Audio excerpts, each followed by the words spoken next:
Yesterday or last night in the NBA, the Philadelphia Sixers continue to flex their muscles, and they took down the Toronto Raptors. They got a 2-0 series lead.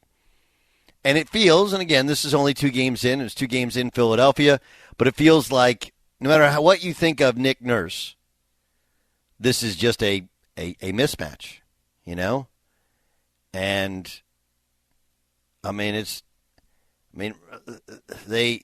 Fred VanVleet struggling at this level.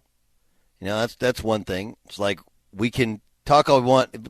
The VanVleet thing is fascinating. It's a little bit like the Jalen Brunson deal, which is he good? Yeah. Can he be the starting point guard and carry you in the playoffs? No. He's a really good player, though. But it feels like a foregone conclusion that the 76ers either sweep or gentleman sweep of this series. You think Toronto, great home atmosphere, better home team. That'll be interesting. You'd expect Toronto to win at least one at home. But stop me if you heard this before. James Harden doesn't look like a dominant, dynamic player in the playoffs. Now, in previous years or previous incarnations of James Harden in the playoffs, there would be missed shots and complaints about missed fouls. He did actually get to the foul line last night 8 times and made 7. Joel Embiid got 14 times to the foul line. The difference is he just is not what he used to be. He's just not, you know? And James Harden's 32 years old, but it feels like he's an old 32. With James Harden, it feels a little bit like Carmelo Anthony, where you know what? There's a discussion about how a guy works in the offseason. And you can't be as skilled of a basketball player as James Harden is unless you put in a ton of work in the gym, in the season, in the offseason. But the idea of coming in to camp out of shape, this is like, you know, with the exception of one of his post Kardashian year in Houston, that was the one year in which he came in shape. But, you know, you look like the last 6 years, and he likes to play himself into shape. And the older you get, like, guys do this all the time, and I don't know if any of you do it, where you're like, if you're a guy who can get in shape, you know, you'll be sitting around there, and it's like February, like, man, I got the summer or lake season coming up. All right, now I'm gonna tighten up in the diet. I'm gonna stop eating the fried food, you know, more green stuff, more water. I'm gonna lean out. Women do the same thing, right? They got to get the bikini bod. The older you get, the harder it is to lose that weight, right? The longer it takes. And the more you do it, the more during that time in which you carry more weight, you wear down your body. I've always thought this of Carmelo Anthony, you know? Remember, Carmelo his last couple years of being a starter, he would come back as skinny Carmelo Anthony. But then the season started, he put all that weight back on.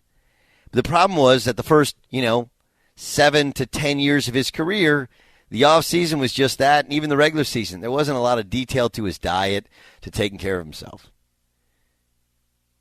I mean, that's really kind of the story of LeBron is, one, that he didn't get hurt, and two, that the guy just took care of his body from day one. He got maybe a better athletic body than anybody who's ever played the game at his skill level, but also that he's taking care of that body. But I offer up expressions that I believe I know to be not only used in sports, but also to be true. And one that I love to use is this. You can't fool players, right? You just can't. You can't fool players. Occasionally you can fool a coach. You can fool front office guys, where they'll sometimes make a trade for a guy based more on reputation than on the recent film. They don't do their due diligence. You can fake agents. You can definitely fake fans out. You can fake fans out with your hustle. You can fake fans out with your work ethic. You can post things on social media as if you're working all the time. Meanwhile, there's 24 hours in a day. There's lots of things to do. You cannot fool players. Can't do it. And the story goes that James Harden was basically outed by Kevin Durant, who saw him in training camp and was like, this is not good. He does not have a step anymore. He can't get by anybody. This is bad. And whether it was the lack of overall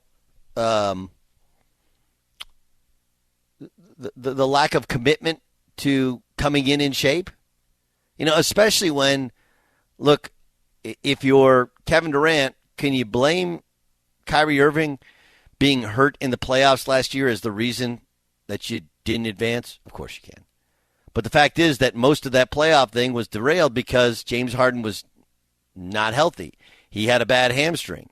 And you could draw the conclusion that that bad hamstring was pulled because he wasn't in shape. You go from 0 to 100, you pull a hamstring, and then your whole season gets derailed, and then you start the cycle all over again.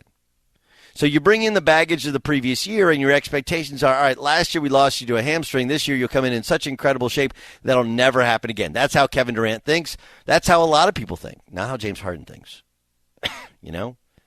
I'll play my way into shape. And Though the Sixers are up 2-0, and though James Harden has been fine, he hasn't been forcing things. He's done a lot of facilitating. To go from as dominating an offensive player as we've seen in the last 10 years to just a guy, when Kevin Durant saw that he had lost his step, saw that he had lost his athleticism, wondered if he would ever get it back. I'm not going to tell you that James Harden is washed. Like, we're not getting to the Trevor Ariza level or DeAndre Jordan where you just can't even put those guys out there. But James Harden's teams have fallen short generally because James Harden hasn't been able to be James Harden in the playoffs. Now when you combine that with the idea that maybe athletically he's gone to a place where he's not going to get it back, you wonder if James Harden and the superstar days are in the past, in the rear view, not the front view mirror, or not the front windshield. Check out the latest lines in the world of sports at BetRivers Sportsbook. BetRivers is the trusted name in online sports betting. You must be 21, present in Colorado, Illinois, Indiana, or Pennsylvania to play. Gambling problem, call 1-800-GAMBLER. Does that make sense? Like, again, I'm not going to sit here and go like, well, James Harden can't play, but in order to win a championship, you need your stars to be stars. And I kind of feel like Kevin Durant telling people, I don't know. That's all you need to know. You can't fool players. You can fool the fans. You can fool your friends. You can fool the media. But dudes know when you're done, you're done. And I don't think James Harden is done in the league, but the idea of being a superstar, I'm not sure that happens again. It doesn't mean that, like, look, a superstar, usually if you play 5 playoff games, he has 4 that he dominates. An older superstar, a guy who is not going to be the same, now that ratio changes. 1. It's like when Shaq won a championship with Dwayne Wade, right? You go back and look at that playoff series, which they trailed early on and came back. And everybody points to the Dallas Mavericks and all and the foul calls, and it's true, but Shaquille O'Neal went from a finals MVP with the Lakers to he had one big finals game. That's all he was capable of at that point in time. And Shaq had a similar problem, right? Where Shaq would always play himself into shape. That's why I think he only won one MVP award. He didn't value coming in early, and Phil Jackson didn't make him stress about it. But it probably made his tenure as the most dominant big guy in the league a lot shorter than it should have been.